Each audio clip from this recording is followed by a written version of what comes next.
Hi! I did sneak in a Y seam into my newest Juice Box Quilt block, so I thought I'd jump on and do a quick little tutorial on how to actually sew that. And it is this little intersection that I'm going to tell you how to do today. So as per the instructions, we're going to attach B to D along this seam here. Grab a pin, and then we're going to put a pin right in that corner, and then we're going to pin it and match up to this corner here. Do the same for the other corner just to make sure my pieces are exactly in line. So again, I'm going to put a pin right in that corner of the sewing line and then match it up right on the other side. This means that my seams are going to be straight and lined up. And so I then put some clips on to keep them in place. So when sewing for your Y seam, you're going to want to stop right where we put that pin in. So you cannot sew any further past that because we're going to have other sewing lines to do that kind of would interfere with if you sewed any further. So that's what we'll do just now.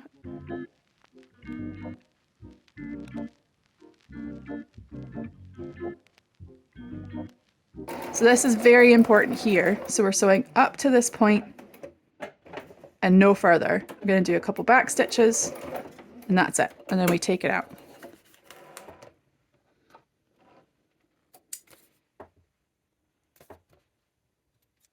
Just clip excess thread. So I actually ended up going one further, but it'll be fine. So we want to stop right at that point there is where we're going to stop. So I'm going to leave the ironing for the end because I find it easier to go ahead and get my seams all stitched up and then iron later, because then you can spin your seams nicely and it works out really well.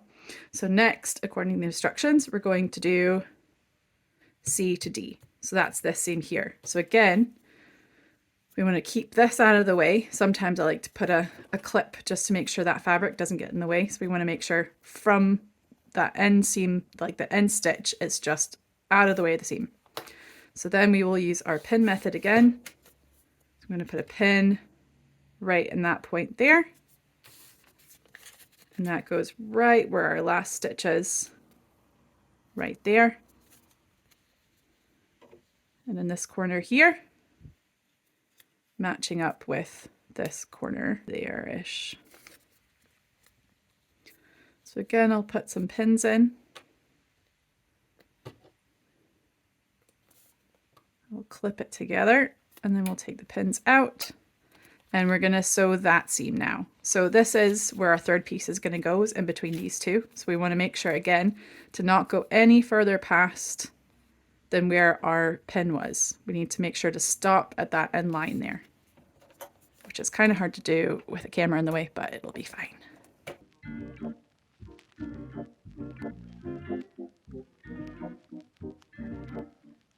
And then I'll slow down as I get to the edge. Put my needle down where I think the stop point is.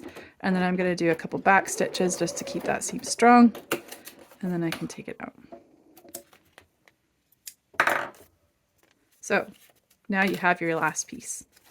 So all our pieces are actually connected because we've already sewn that seam there and that seam there. So our last seam to do, as per the instructions, is to sew B to C. So what we do for that, again, we want to make sure that this piece is kept out of the way. So you want to kind of fold it back on itself so that it's out of the way of the seam. And then we're going to line these pieces up, which should be easier since they should be in the right place. So we'll take a pin and check that that seam is right where that point is. And so again, we'll make sure that this bit here is back, folded back in on itself so it's out of the way of the seam. And we'll put in some clips. Clip, clip. Probably only put two just because this is a much shorter seam, so it gets in the way.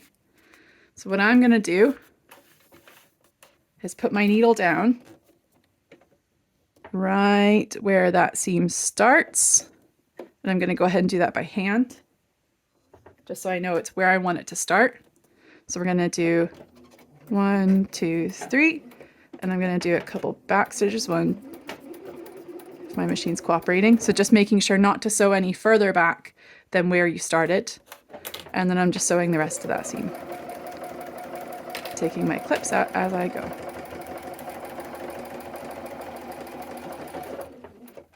Turn my iron on. So now we have all 3 of those seams sewn together, and then when you turn it to the front, they should match up in the corner. I generally keep this to the side of my machine, but it's easier to show you here. So I've got my wool mat and my little handy dandy iron. And what I'm going to do is we're going to press this seam that way towards B. Then we're going to press this seam towards C.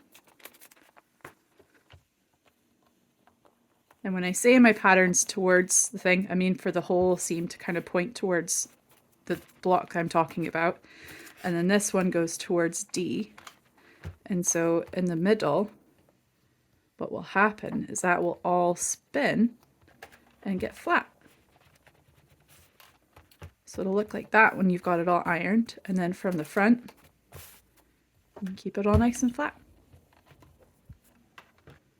So then you just attach the top, which I will do once I've turned this off, and show you the block. Hopefully that's helped on how to do a Y seam. They're really not scary. They're a lot of fun. Do more Y seams.